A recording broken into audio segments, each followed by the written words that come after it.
بسم الله الرحمن الرحيم أقم الصلاة لدلوك الشمس إلى غساق الليل وقرآن الفجر إن قرآن الفجر كان مشهودا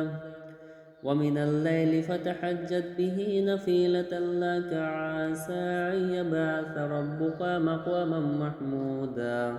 وقل رب أدخلني مدخل صدق وأخرجني مخرج صدق واجعل لي من لدنك سلطانا نصيرا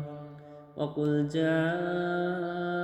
الحق وزهق الباطل وإن الباطل كان زهوقا وننزل من القرآن ما هو شفاء ورحمة للمؤمنين ولا يزد الظالمين إلا خسارا وإذا